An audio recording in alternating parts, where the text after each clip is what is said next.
I gave my parents a luxurious one-week trip to Europe with me. When I picked them up to go to the airport, they told me they decided to go with my jobless sister instead of me. My mother smiled.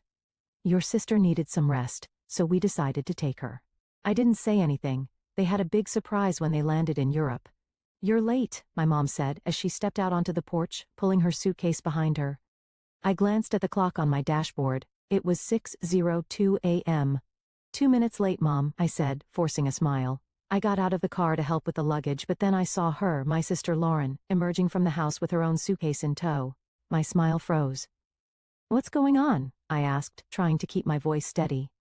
My mom turned to me, her expression far too cheerful for the situation. Oh, Violet.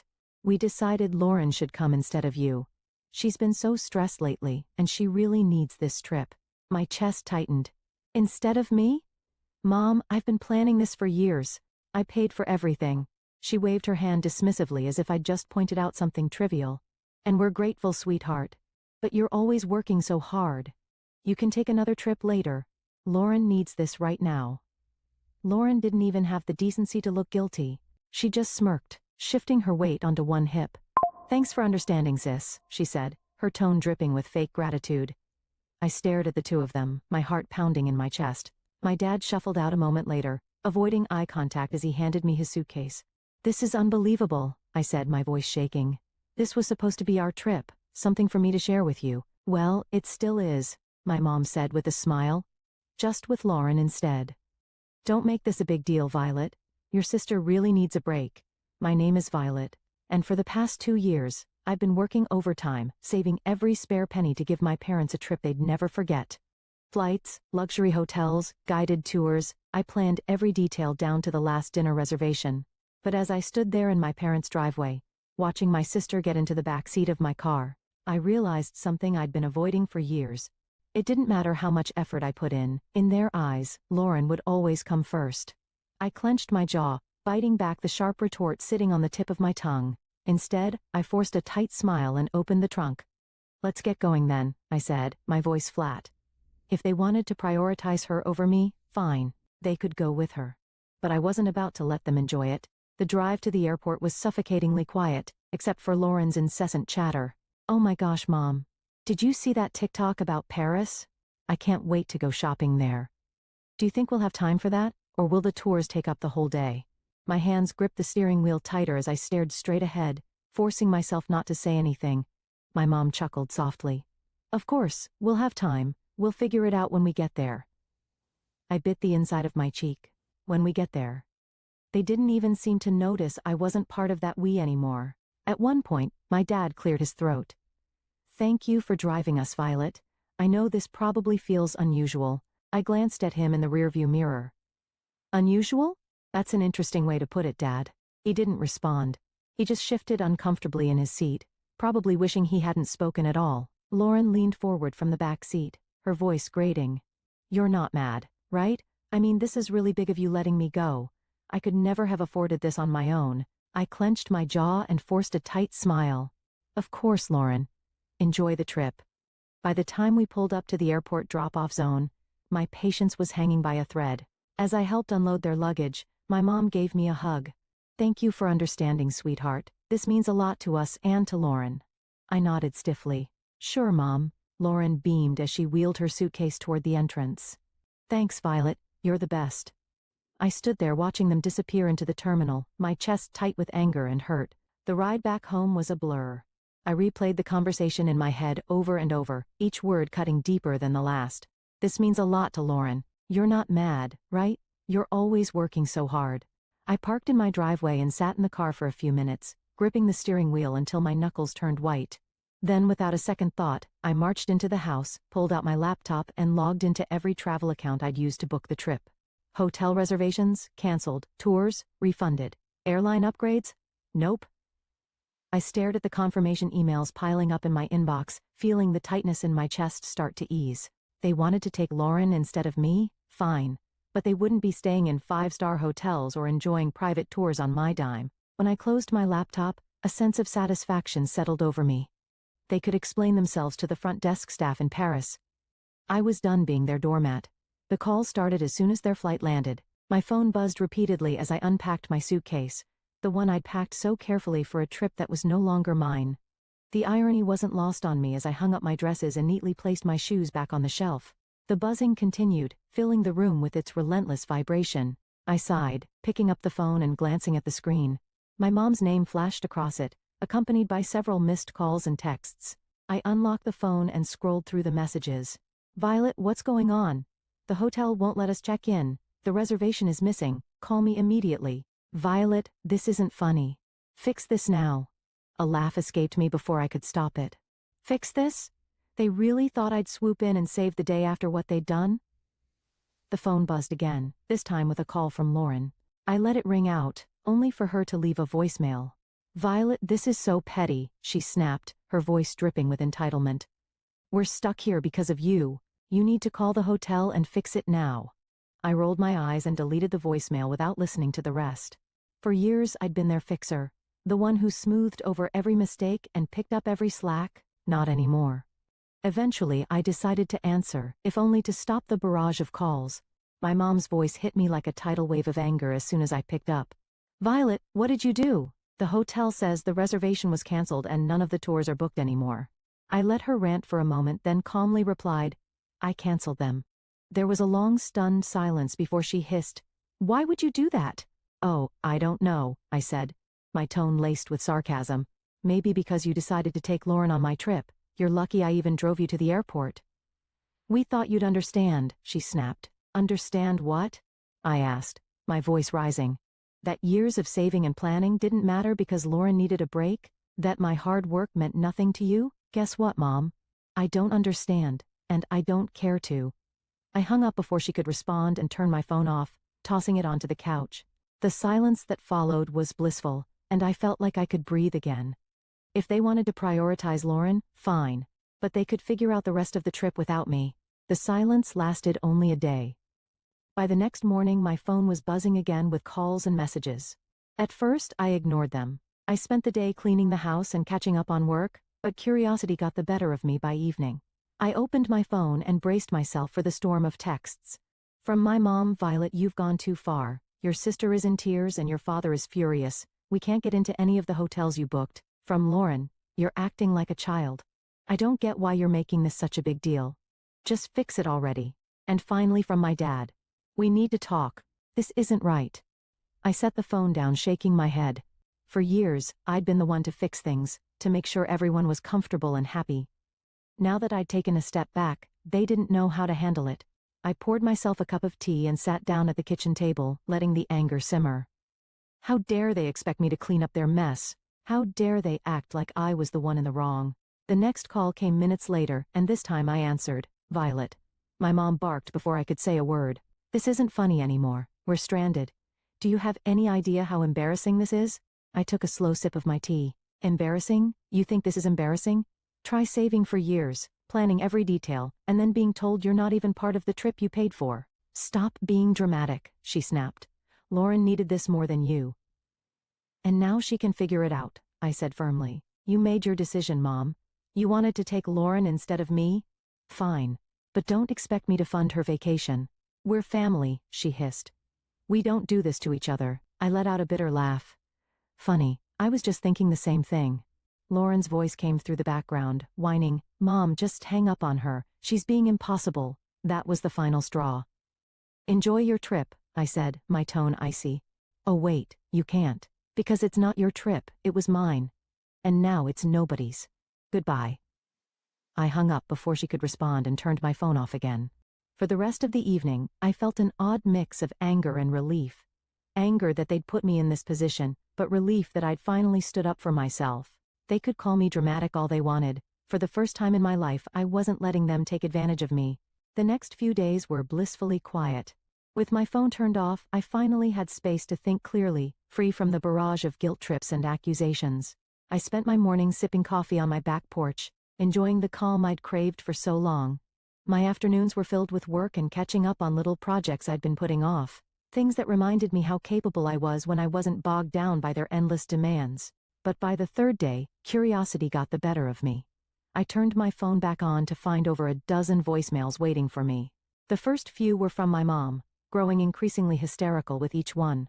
Violet, you need to call me back right now. This has gone too far. I can't believe you're doing this. You've humiliated us. We're your parents. How could you treat us this way? Then came Lauren's messages, full of the same entitled tone she'd always used. This is so petty even for you. You're ruining everything. Just fix it, Violet. And finally my dad's voice, quieter, but no less pointed. Violet, I don't understand what's happened to you. Call us back so we can sort this out. I hesitated before listening to the final voicemail, a long one from my mom. Her voice was quieter this time, tinged with frustration and exhaustion. Violet, she began, we're back at the airport now. The trip is ruined, and I hope you're happy with yourself. Your sister is devastated, and your father and I are, well, disappointed doesn't even begin to cover it. Call us when you're ready to talk. I deleted the voicemails without replying. I wasn't ready to talk, and honestly, I didn't know if I ever would be. This wasn't a one-time mistake. It was the culmination of years of them putting Lauren first and expecting me to accept it with a smile. As the hours passed, I found myself reflecting on all the times I'd been overlooked or dismissed. Every holiday where Lauren's whims dictated the plans. Every family gathering where my accomplishments were treated as afterthoughts. This trip had been the breaking point, but the cracks had been forming for years. That evening, Grace stopped by unannounced, carrying 2 cups of coffee and an unmistakable look of curiosity. I heard about what happened, she said, setting the coffee on the table. Your mom called me yesterday. Of course, she had. My mom had always been good at recruiting allies when she wanted to guilt me into compliance. And? I asked, taking a sip. Grace shrugged, a sly smile creeping across her face. I told her you were probably busy and would get back to her when you were ready. I laughed, shaking my head. You're the best. No, you're the best, she said, her tone suddenly serious. Because you finally stood up for yourself. I know how hard that is, Violet. Don't let them drag you back down. Her words stuck with me long after she left. Grace was right. I'd spent too long bending over backward to please people who never seemed to care about my efforts. It was time to break that cycle once and for all. By the time the weekend rolled around, I felt a strange sense of clarity. The anger was still there, simmering under the surface. But it was joined by something I hadn't felt in years. Freedom. Freedom from their endless expectations. Freedom from being the family's fixer. Freedom to finally live on my own terms. But, as expected, the silence didn't last. It was Sunday afternoon when I finally got a call that I decided to answer. This time, it was my dad. Violet, he began, his voice heavy with weariness. Your mom wanted me to call. She thinks you'll listen to me. Go on, I said, leaning back in my chair. He let out a sigh. Look. This has all gotten out of hand. Your mom's upset, Lauren's furious, and, well, it's just a mess. But you're better than this. I stiffened, his words igniting a fresh wave of anger. Better than what, Dad? Standing up for myself? Refusing to let you walk all over me again? That's not what I meant, he said quickly. It's just you've always been the reasonable one. The one who keeps everything together. This isn't like you. I laughed, a short bitter sound. You're right. It's not like me. Because I'm not bending over backward to clean up your mess. He paused, and for a moment, I thought he might finally see my side of things. But then he said, You're punishing the whole family over one decision. Is that really fair? Fair? I repeated, my voice rising. You want to talk about fair? Was it fair when you and Mom decided I wasn't important enough to be part of the trip I planned? Was it fair when you replaced me with Lauren like I didn't matter? That's not what we were trying to do, he said, his tone defensive now. We just thought Lauren needed it more. Of course you did, I snapped.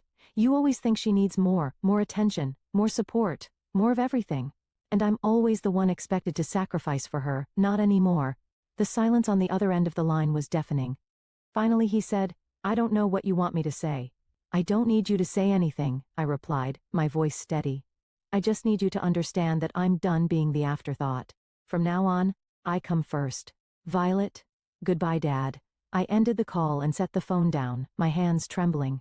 For the rest of the day, I let myself feel everything, anger, sadness, relief. It wasn't easy, but it felt like the start of something new. I wasn't the family's fixer anymore, and I wasn't going to be. They could figure out how to clean up their own messes. When my parents and Lauren finally returned, I was waiting for them at their house. I'd parked in their driveway, sipping coffee and feeling surprisingly calm as I watched their taxi pull up. As they stepped out, dragging their suitcases behind them, their faces were a mix of exhaustion and irritation. Lauren was the first to speak. Well, I hope you're happy, Violet. I raised an eyebrow, staying seated on the porch swing. Happy about what? Our trip was a disaster, my mom snapped, waving her hand as if to brush the whole thing away. We spent the entire week staying in dingy hotels and eating terrible food because we couldn't afford anything decent. And don't get me started on the tours, Lauren chimed in, crossing her arms. Oh wait, there weren't any. Do you know how embarrassing it was to show up and be told there was no reservation? I took another sip of coffee, letting their complaints wash over me. Sounds rough, I said finally, my voice calm. But you wanted to take Lauren, remember? I'm sure you all had some great bonding time. That's not the point, my mom shot back, her voice rising. You knew we couldn't afford all the things you'd planned. You set us up to fail. And I stood up, setting my mug down on the small table next to me. No, Mom. I didn't set you up for anything. I planned a trip for the three of us. Something special I'd been saving for years. You're the ones who decided to cut me out at the last second. My dad finally spoke up, his tone quieter but no less accusatory. You didn't have to cancel everything, Violet. That was extreme. Was it? I asked, folding my arms. Why should I have paid for a trip I wasn't even invited to? If Lauren needed it so badly, you should have planned it yourselves. You are lucky that I didn't cancel the return flight. Lauren rolled her eyes. You're so dramatic. It's just money, Violet. And you're so entitled, I shot back, my patience finally snapping. Do you have any idea how much work and sacrifice went into planning that trip? Or do you just assume things magically appear for you because someone else takes care of it? They stood there, stunned into silence for a moment. I've spent years being the responsible one, I continued, my voice steady but firm. The one who fixes things, plans things, makes sure everything runs smoothly. And you've spent just as long taking it all for granted. That's not fair, my mom started, but I held up a hand to stop her. No, Mom. What's not fair is how you treated me. You chose Lauren over me like always, so I chose to stop being your doormat. You didn't want me on the trip? Fine. But you don't get to enjoy the benefits of my hard work without me. I grabbed my bag from the porch swing and turned to leave. I'm glad you're back safely, but don't expect things to go back to the way they were. I'm done. As I walked to my car, I heard them calling after me, their voices a mix of anger and guilt, but I didn't look back. The drive home from my parents' house felt strangely peaceful. For years, every visit had left me emotionally drained. But this time, I felt lighter. I'd finally said everything I'd been holding in. And for once, I wasn't worried about their reaction. When I got back to my house, I made a cup of tea and sat on the couch, replaying the confrontation in my head. They'd been so sure I'd fold, that I'd give in like always. But watching their stunned faces as I walked away was a reminder of how much I'd changed. They could be angry, hurt, or embarrassed. It didn't matter anymore. I was done living my life to meet their expectations. The next day, I got a call from Grace. How'd it go?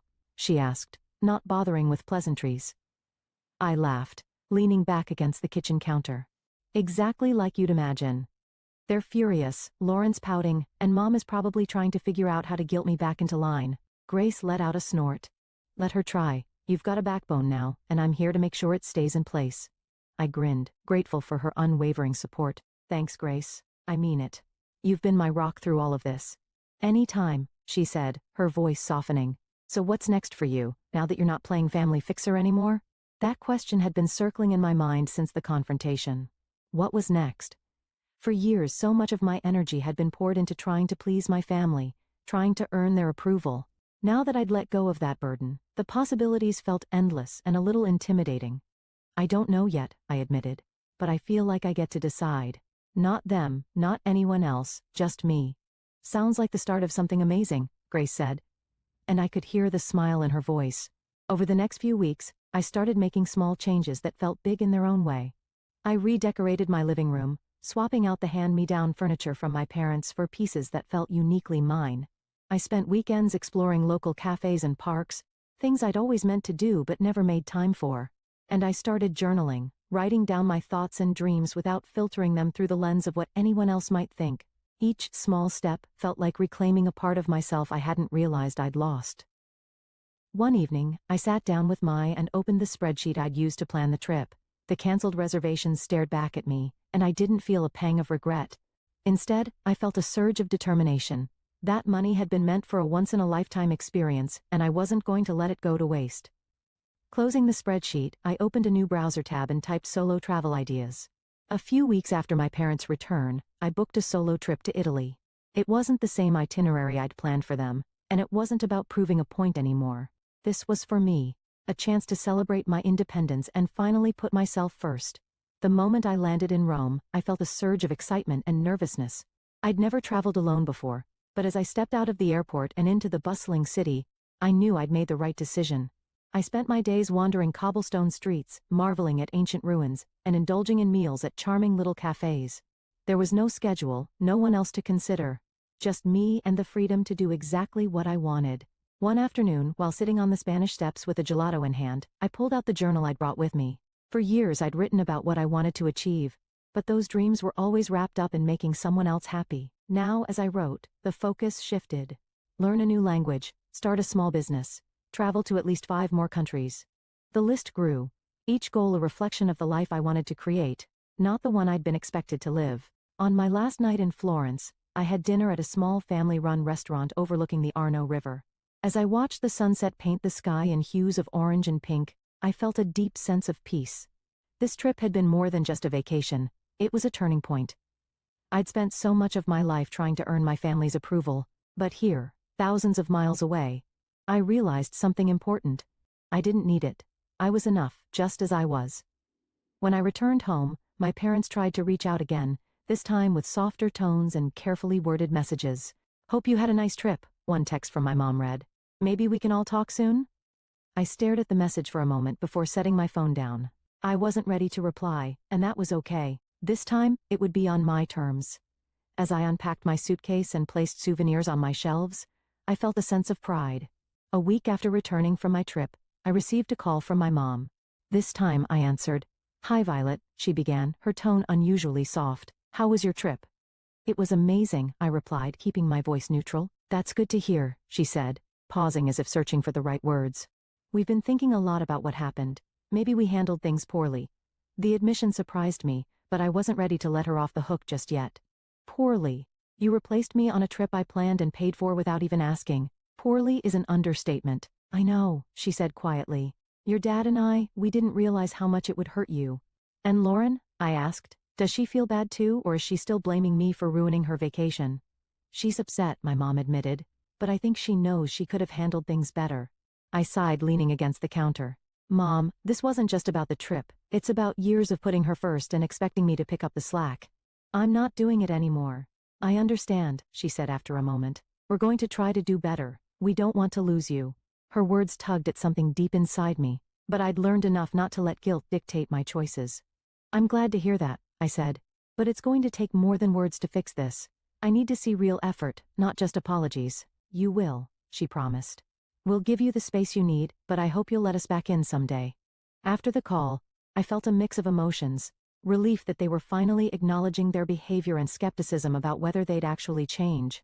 But as I sat down with my journal that evening, I realized something important. Whether or not they changed wasn't my responsibility. Over the following months, I kept my boundaries firm. I responded to their calls and texts when I felt like it, but I didn't go out of my way to fix things or smooth over conflicts. Instead, I focused on building the life I wanted.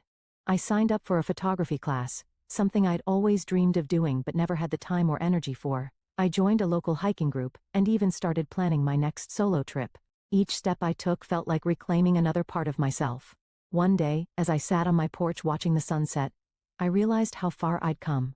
I wasn't the person who bent over backward for people who didn't appreciate me. I was someone who valued herself, who set boundaries, and who wasn't afraid to stand up for what she deserved. I felt truly free.